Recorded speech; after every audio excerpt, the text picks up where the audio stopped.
Hola amigos, welcome back. To those of you that are new, my name is Juan Londoño. Today's topic, how do we stand out as a photographer? So one of the ways that I can think of, we can color our hair a little differently from everybody else, right? Now, I don't have a lot of hair left, but I'm sure I could, find a few strands that I can paint a different color. Or maybe for those of you that wear makeup, maybe you can do your makeup a little differently from everybody else, right? So you stand out. Another way is that we can dress a little differently from everybody else in the crowd. So we stand out a little more. And of course, let's not forget acting like a clown. But, that can get a little creepy and our clients are going to get fed up with it eventually. So of course, we're not talking about any of these things, right? We're talking about how do we make our photography stand out from everybody else's. So grab a pen, grab a pad, and get ready to take some notes. So one of the things, now that we're getting into these, more advanced topics, one of the things we need to think about if we are going to be taken seriously as photographers, we have to start looking outside of, the basic things that we normally talk about, like aperture and, ISO and shutter speed and all that stuff, right? Composition. We're getting to the point now where we need to elevate our skills, right? If we want to get to the next level, we have to start raising our acumen. Now, acumen is just another way of saying language, right? And every field has its own language, including photography. So we have to start getting familiar with terms that we don't normally use, right? We cover things like we said before, aperture and, of course, lens and f-stop and all those things common, right? Common to everybody almost that gets into photography at some point. But not common to everybody are some other concepts. Like, let's talk about the first thing that we're going to do to stand out as photographers. And it's to talk about the mood of the photography we shoot. So mood is one of those things that's going to help elevate our skills from basic to a more advanced area. And having our own mood will definitely set us apart from everybody else. But what's mood? I mean, really, is it like the mood that I wake up with? One day I'm in a good mood, the other day I'm not in such a great mood, right? And really, we should be in kind of an even keel mood every day. But is that the mood we're talking about? No. The mood we're talking about is more in the area of color, right? And it's not just that. We'll talk about different moods, but when photographers talk about mood, a lot of it has to do with the colors they use. So there are two levels here to mood. One is having a mood, right? Having a mood at all is level one. And then level two, when you really get into it, is having a unique mood. So let's get into some examples, right? For example, I may decide that my mood is going to be pictures where the sun is at the horizon, at either end. So either extremely early morning or extremely late in the day, when the sun is not really above me, right? That's a mood. If every picture I shoot when I go out, for example, and do landscapes is very early morning or very late in the day where the sun is really never above me, that starts to set a mood. Now, people may not notice the first few shares in Instagram or whatever, but periodically after weeks and months, you're going to develop a brand. And that's what this mood starts to relate to. That's what having your own style starts to relate to. It starts to relate to your brand, right? So that's kind of what we're talking about. Level one is having a mood, right? So for me, that mood might be, like I said, early or, late pictures of landscapes. Now, a unique mood would be picking one of those two, right? For example, the bluish hues of the morning. I'm going to shoot landscapes only from the time the sun comes up and for the next hour. And that's it. That's my mood for my photography. That's my signature. That's my brand. And after a year or 2 years of doing this, after I hold my first exhibit, after I put up my webpage and I start putting all these up, people are going to start to feel that mood, like, wow, these are cool. And what I mean by cool, I don't mean this cool, I mean like cool temperature, right? Like the blues and the greens, not the oranges and reds and the bright yellows, right? So we've developed a brand, right? We're going to be known for this mood of ours. And that is definitely a way to stand out, for sure. Or we can pick the warm hues, right? The afternoons, and shoot late in the day, right? When the sun's going down. And then everything's going to be orangey and red and dark yellow.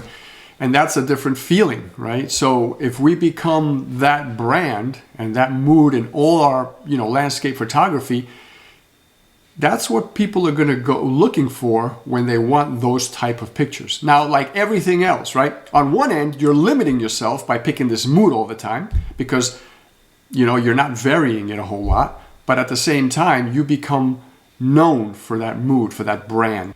Once you become known for that mood, that's what people are going to look for. They're going to go to you, to your website. And it doesn't have to be just color. It can be, for example, adding a slight blur to your pictures, right? I've seen a lot of pictures like that lately where it almost looks like the photographer didn't focus right. If you do it carefully and you do it with style, you can make it work, right? Especially cities with a lot of color and rain and buildings. And so depending on what you're doing, you can introduce a little blur into your pictures, right? Especially if you're going to do it in the foreground and background with maybe depth of field and bokeh. That becomes a little more interesting, right?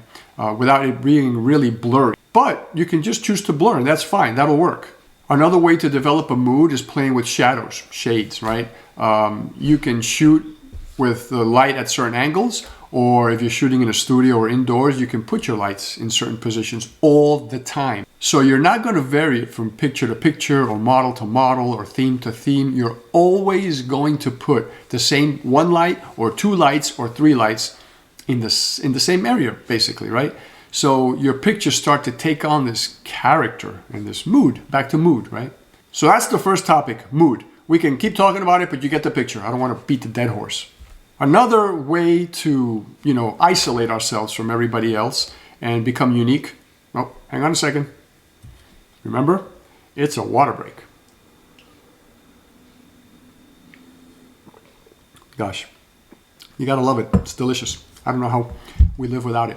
So if you haven't already, I said I was going to do this in my previous video. If you don't have water, pause the video. Go get yourself some water. I promise I'll wait. Just pause it. Pause. Okay. I hope you're back with your water. So let's keep going. Don't forget to drink your water while you're watching this. So another one is shooting with particular lenses, right? Say I become, really interested in shooting cities. And I am going to put a 50 millimeter lens on my camera, and that's all I'm going to use. 50 millimeter, if it's a full frame camera, it's what the eye sees. If you have a crop sensor, then you're going to want to do something like a 32 or 35 millimeter because that'll become a 50 millimeter on your camera. And that's what the eye sees. So you're basically limiting yourself. Absolutely, you're limiting yourself. There are shots you're not going to be able to take, but you're seeing what the eye sees, right? At the same scale.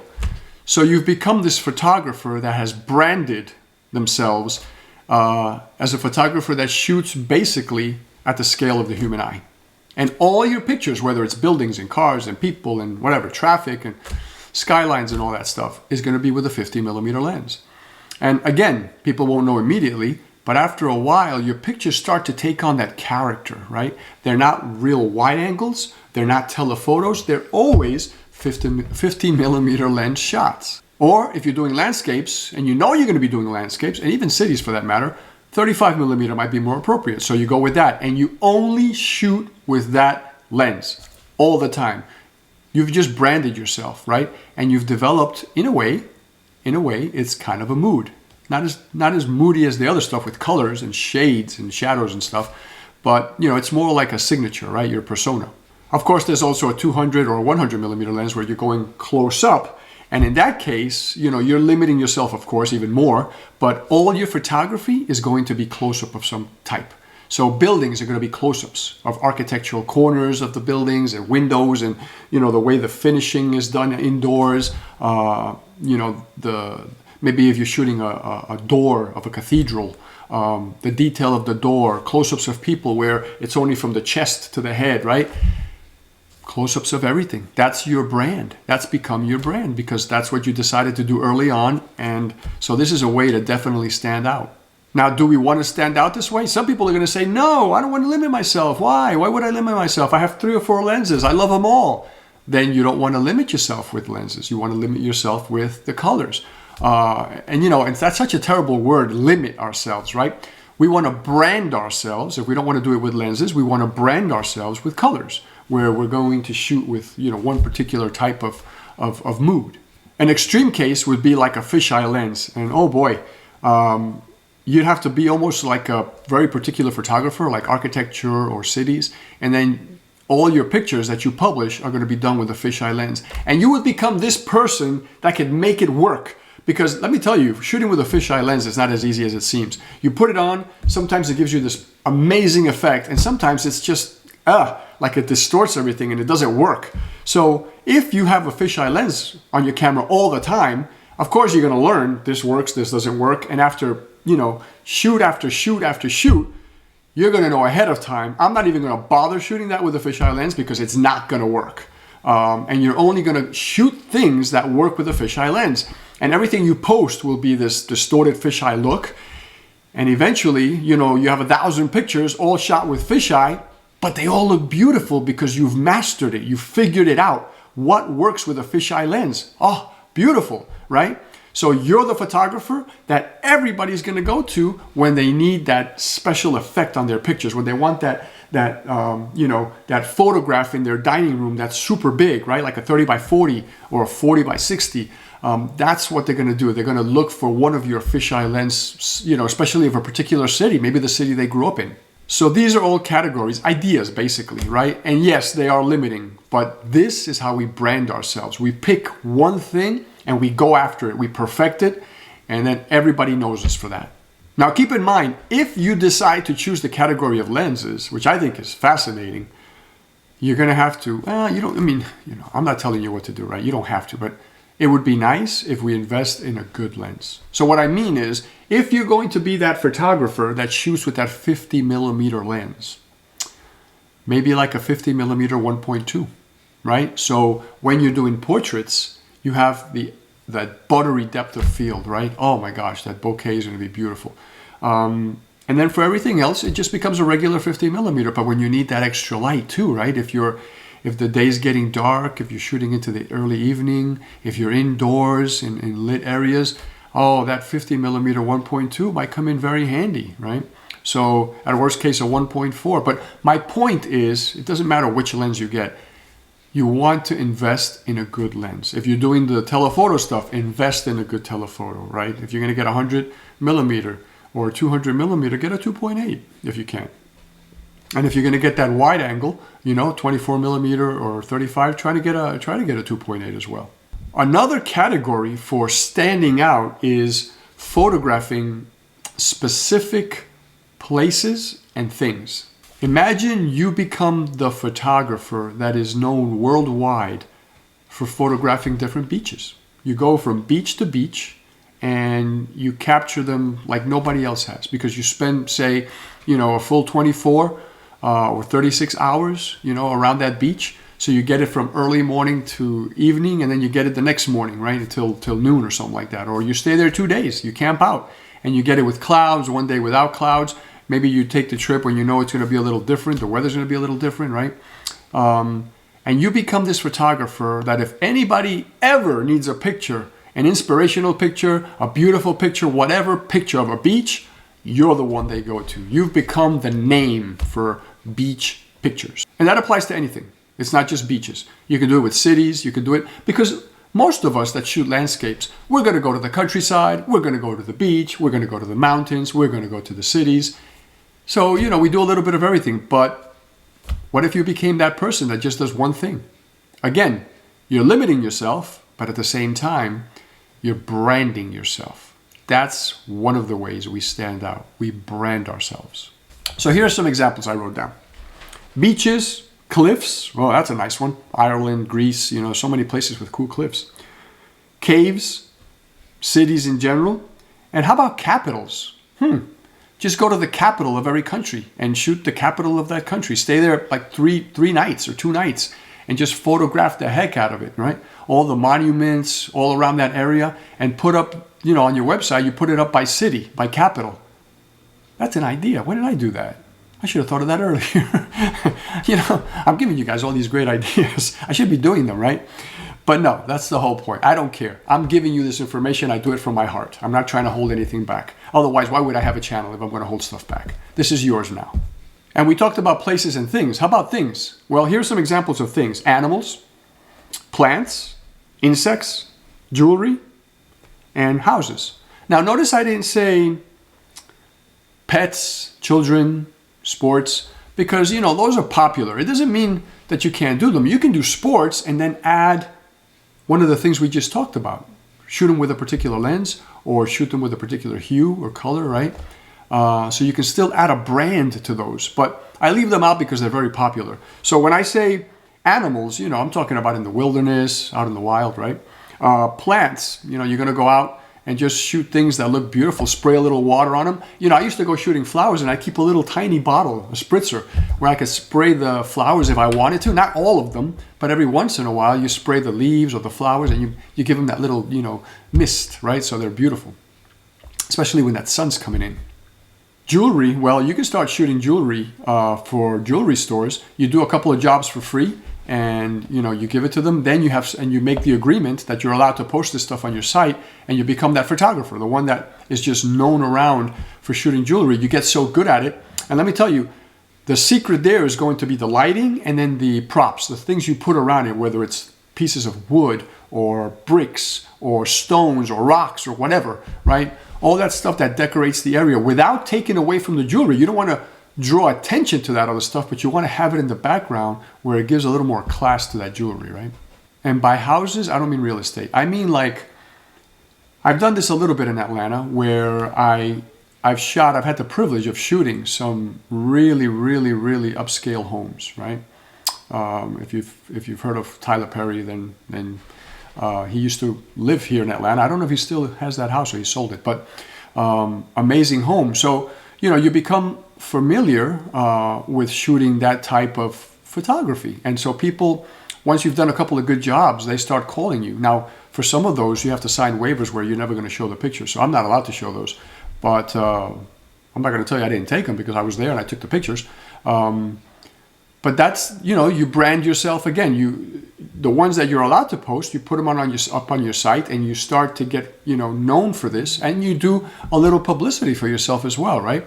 But definitely you've branded yourself at that point because you're shooting the inside of homes with the furnishings, you know, maybe even with the family. Maybe you're doing portraits at that point with the homes so they can have these memories, right, with their children. And so whatever it is, brand yourself. One of the last topics for, you know, setting ourselves apart from everybody else is shooting with different, you know, peripherals, accessories in photography. And what do I mean by that? So filters is an example, right? For example, if I'm shooting cities, it's nice to put a star filter on every once in a while. I typically don't always want to have it, but it's nice if every once in a while I have it.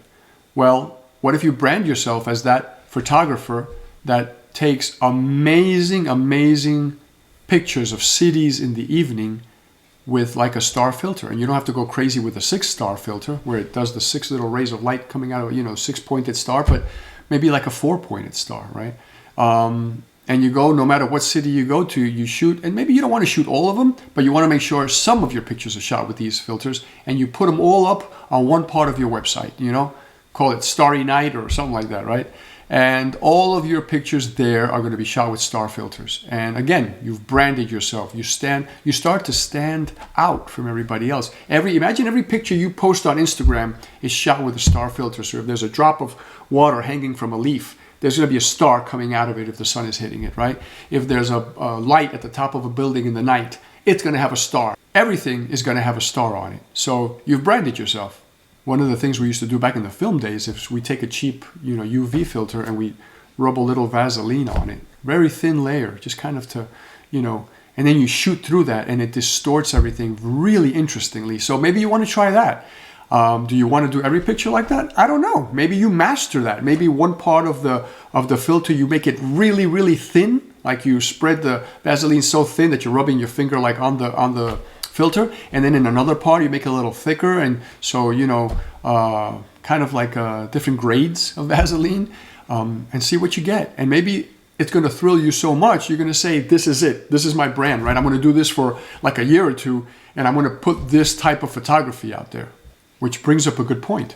Whatever you decide to brand yourself as or with whatever mood you decide to pick, remember that it doesn't have to be lifelong. Like, you don't have to make a decision tomorrow, after you've looked at your notes from this or after you watch the video again and say, oh, Juan's got a point. This is really interesting. I'm going to pick a brand, but man, it would suck if I was doing that same type of photography for the rest of my life. No, you don't have to do that. You can do it for a couple of years, become that really known name in that type of photography, right?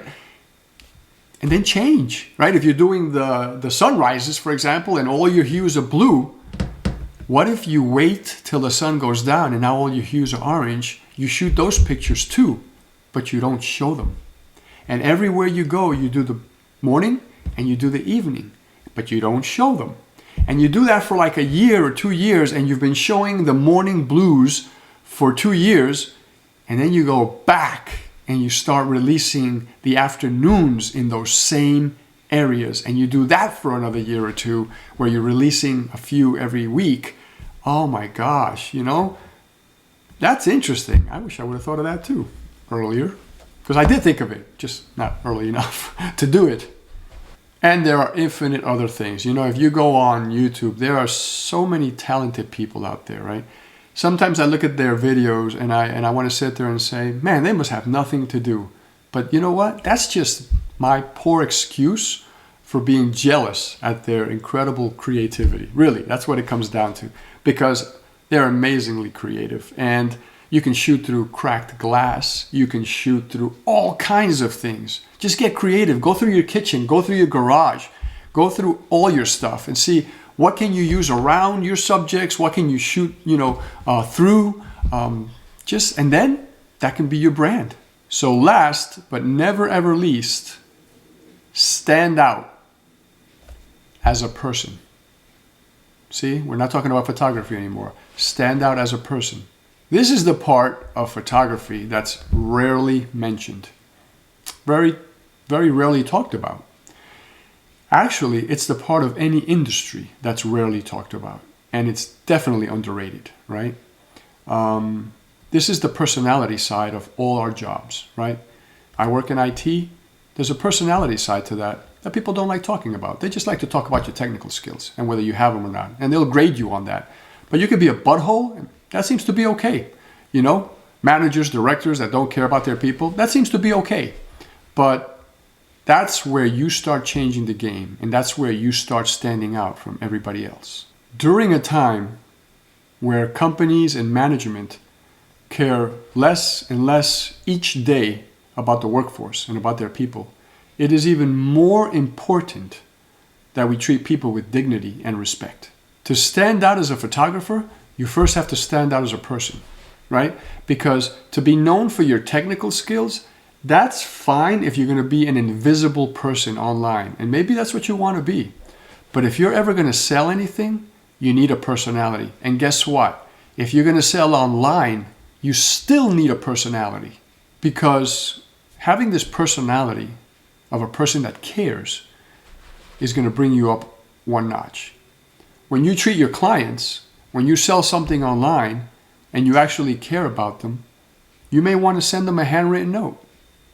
You might want to include another little, gift in the package. For example, if you shoot a wedding, now you're dealing with people directly. You're going to have to develop your personality. When you do something as special as a wedding, you want to go into it with good feelings, right? And you want to let people know that you care about them. You care about their special day and that you're thrilled to be there. So maybe when you're all done with the wedding and you deliver the pictures, instead of just delivering, a memory stick, or back in the day it was, CDs or DVDs, or putting them on a cloud somewhere so people can access them, how about if you mail them a small note, a thank you? Yeah, a thank you. For giving you the opportunity to shoot their wedding, right? And second, because you feel honored that they would have included you in such a special day of theirs. That's what sets you aside from everybody else. Those little things like notes. And at the end of the note, you say, I wish you the best life ever, together. If you ever need my services again, I'm here for you. Wow. Innovative, isn't it? Right? These are things that we can so easily do. And so few people do stuff like this. It's amazing. For example, if you're delivering pictures, and you're delivering all your pictures in the cloud, what if you framed one 8x10 on a mat? I'm not talking about a frame. I mean, you frame it on a mat, which a mat you can get for less than $10, $5 for an 8x10, maybe $3. You print this picture in really good quality paper if you have your own printer. If not, you send it out. You're talking $2 or $3 tops, and another $2 or $3 for the mat. And shipping's probably going to cost you $5, right? So for $10, you know, and you might want to sign it and then include the note there. They're going to get not just their pictures on the cloud somewhere where they're going to access them, but they're going to open an envelope from you with a handwritten note that says, I'm honored to have been part of your special day. I wish you the best luck ever, and here's a little gift. Wow, isn't that beautiful? So start thinking of ways that you can set yourself aside when it comes to your personality, to you as a person, not just as a photographer. Because as a photographer, we can just take courses and courses and courses and become better and better and better. But it's not going to help us stand out if we're not becoming better people.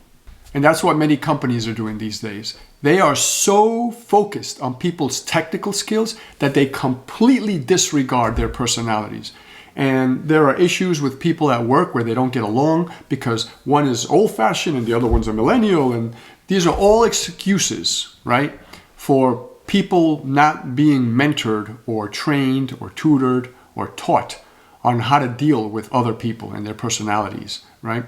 When all we think about is our technical skills, that's what you end up with, a workforce that becomes intolerant of other people.